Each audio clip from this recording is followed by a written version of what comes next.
The theater is alive with energy, bright lights, excited chatter, and the familiar anticipation that fills the air before another audition begins. Judges sit comfortably behind their desk, expecting the usual mix of talent, surprises, and disappointment. The audience settles into their seats, some scrolling on their phones, others whispering softly. No one knows that in just a few moments, time itself will seem to slow down. Then, the announcer calls the next contestant. From the side of the stage, a small figure appears. A young Filipino boy steps forward, alone. He looks fragile under the massive stage lights, almost swallowed by the size of the arena. His clothes are simple, clean, but clearly worn. His shoes show signs of long use, the kind that tells a story without words. He clutches the microphone with both hands, as if letting go might cause everything to disappear. His shoulders are tense, his breathing is shallow. The crowd grows quiet, not the polite silence of expectation, but the kind that comes when people sense something different. The judges lean forward slightly, curiosity replacing casual confidence. One judge tilts their head, studying the boy's nervous posture. Another offers a gentle smile, hoping to put him at ease. "What's your name?" a judge asks kindly. The boy swallows hard before answering. His voice is soft, almost shaking yet respectful. He introduces himself and says he comes from a small community in the Philippines. English is not his first language, but he speaks carefully, choosing each word with effort and sincerity. When asked about his life, he hesitates. The pause is heavy. Finally, he opens up. He talks about growing up poor, about helping his family survive, about singing wherever he can, on the streets, at small gatherings, sometimes just to escape hunger and hardship for a few moments. Music, he explains, is the only thing that makes him feel free. It's the only place where pain turns into hope. As he speaks, the audience begins to change. Phones are lowered, whispers stop, faces soften. One judge presses their lips together, clearly moved already. Another nods slowly, understanding that this boy is not here for attention or fame. He is here because music is his lifeline. "What will you be singing today?" the judge asks. The boy takes a deep breath. "Hotel California," he says quietly. There's a brief ripple of surprise across the room. It's a legendary song, complex, emotional, risky, especially for someone so young. The judges exchange quick glances. This could go very wrong or incredibly right. The stage lights dim slightly as the music cue is prepared. The boy closes his eyes for a second, as if saying a silent prayer. When he opens them again, they shine, not with confidence, but with determination. The kind born from struggle.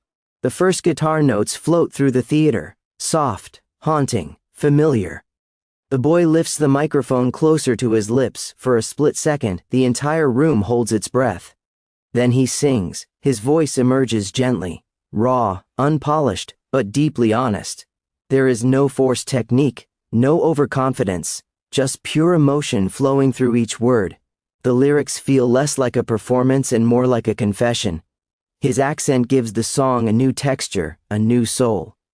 The audience begins to lean forward instinctively. Something about his tone feels personal, as if he isn't singing Hotel California, but living inside it.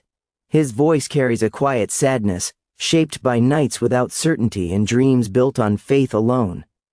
The judges' expressions change, eyebrows lift, eyes widen. One judge's smile fades into shock.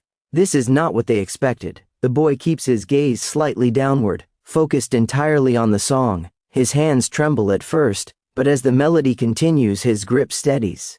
His shoulders relax. With every lyric, he grows stronger, more present.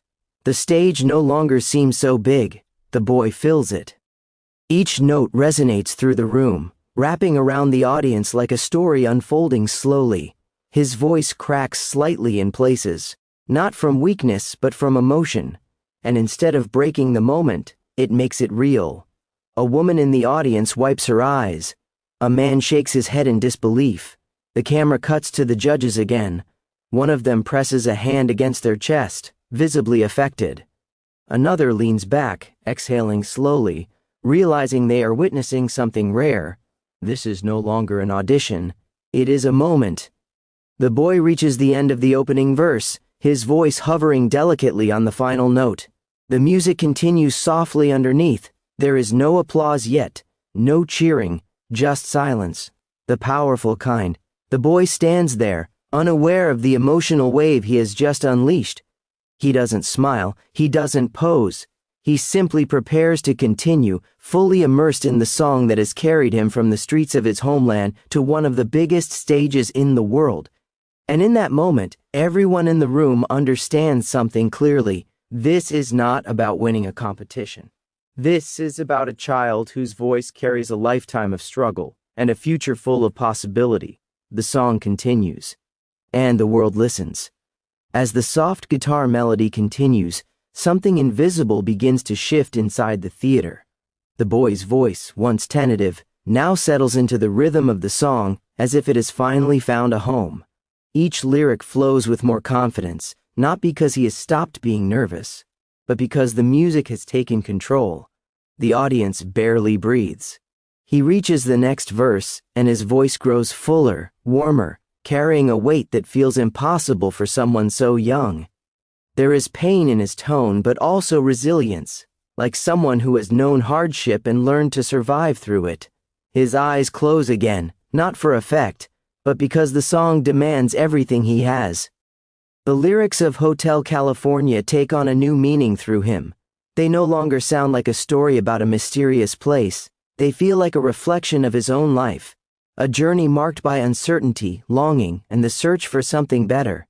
Every word lands gently, yet deeply, in the hearts of those listening. Cameras pan across the judge's table. One judge's eyes begin to glisten. They blink repeatedly, trying to maintain composure. Another leans forward, elbows on the desk, hands clasped tightly together. The casual posture they had just minutes ago is gone. This is no longer background entertainment, it has become personal.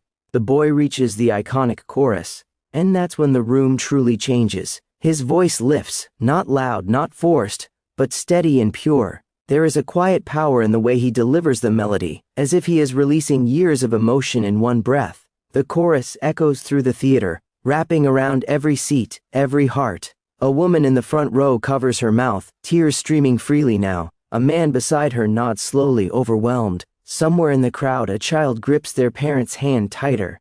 The boy opens his eyes briefly and looks out at the audience, not searching for approval, but absorbing the energy of a room that has begun to feel his pain. For a split second, his voice trembles. Then he steadies himself and continues, stronger than before. The judges are no longer trying to hide their reactions.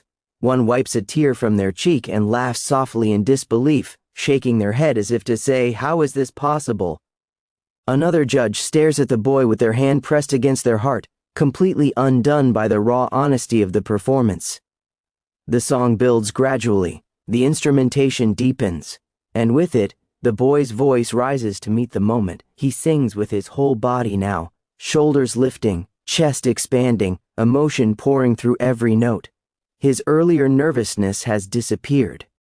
In its place stands a performer fully connected to the music, the lyrics, and the life behind them. The audience begins to react physically. Some stand without realizing it. Others clasp their hands together as if in prayer. There is no cheering, no clapping, only emotion. The boy reaches the final lines of the song and the intensity peaks. His voice cracks, just slightly, on a high note. For a brief moment it sounds like he might break, but he doesn't.